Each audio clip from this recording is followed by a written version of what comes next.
Interactive fountains, a children's garden with swings, those are just a few fun amenities that this park has to offer. As beautiful as it is here at Fort Rosecrans, we are reminded of heroism and sacrifice of the fallen men and women during their service. It's amongst the beautiful city views and a lively campus, San Diego City College witnessed the worst. Just right behind me is the building where 19-year-old Diana Gonzalez was found dead on Tuesday night. After 16 months, Armando Perez, the fugitive wanted in connection with the death of his estranged wife Diana Gonzalez, was arrested right here on the streets of Tijuana. Ships like Star of India and the infamous Surprise, which was featured in the film Master and Commander, will be joined by vessels from all around the world for the Festival of Sail. Just with more. That's right, Mauricio. The recent tragedy at City College shed light in the face of the spike in domestic violence cases. For the first time since the murder of Diana Gonzalez, city officials and the district attorney spoke on camera.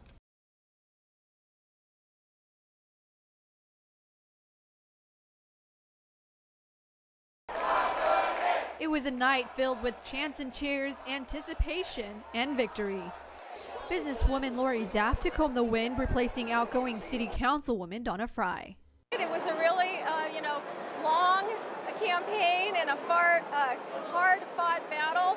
But, tonight it's kind of like a wedding. We've been preparing for many, many, many months. Ron Roberts, the current county supervisor for District 4, defeated his opponent Stephen Whitburn and will stay put for another term. A lot of supporters, and they've been working hard for months, so I told them, enjoy yourselves tonight.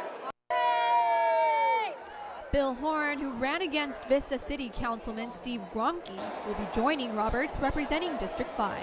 Well, Bill Horn has been a supporter of kids organizations for so many years and is just a generally very awesome, moral man, and we love him very much. So we come down and help him out every year. As for city propositions, in the spotlight was Prop D that would have raised the sales tax in San Diego, was not passed.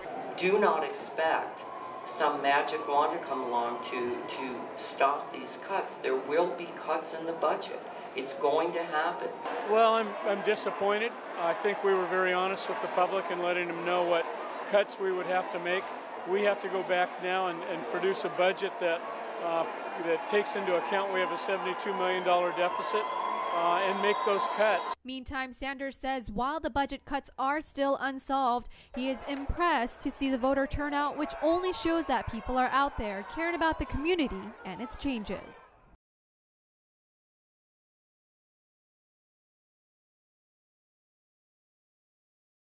The co-ed's body was discovered in a men's bathroom of the M building by another student just after 10 p.m.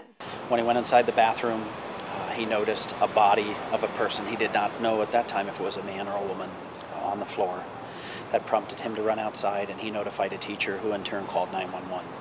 Investigators are being tight-lipped about the exact details of the apparent homicide. But according to published reports, the victim was beaten beyond recognition. We have sealed the autopsy, and by that I mean there will be no discussion of any injury or injuries that Diana suffered. And the reason we do that is to ensure that the only people who know what happened to her are the detectives who were on the scene, the personnel from the medical examiner's office, and the person who did it. It's believed Diana Gonzalez was scheduled to attend a chemistry class that ends around 9:30 p.m. Diana's parents, already concerned about their daughter's well-being, waited in a campus parking lot near her classroom. But she never arrived. What exactly happened to Diana before her body was discovered remains unclear. But we have no reports of a struggle or anybody screaming or anything like that. There were some items that were recovered around Diana's body in the bathroom, as well as some items that we took a distance away from the bathroom.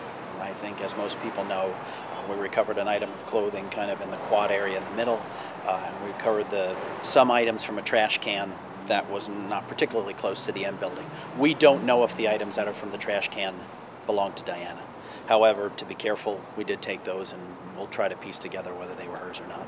Authorities are hoping to find Gonzalez's estranged husband, Armando Gabriel Perez, as a person of interest. We are looking for him. We obviously would like to know where he was on the evening of and have him account for his whereabouts. In the meantime, investigators will continue to question possible witnesses, hoping somebody saw or heard something which will help put a campus community back at ease. We're in the process of investigating everything that we can about Diana's life, including her relationship, her home life, her school life, her financial life, as we would do with any other victim. With photojournalist Jim Smith, I'm Alice Kim, News Scene.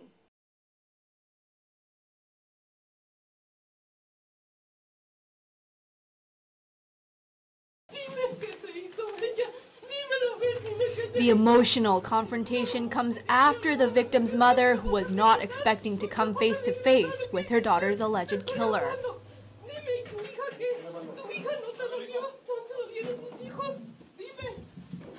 With more than a year of freedom, Armando Perez, a fugitive wanted in connection with the death of his estranged wife, Diana Gonzalez, has been arrested in downtown Tijuana this week.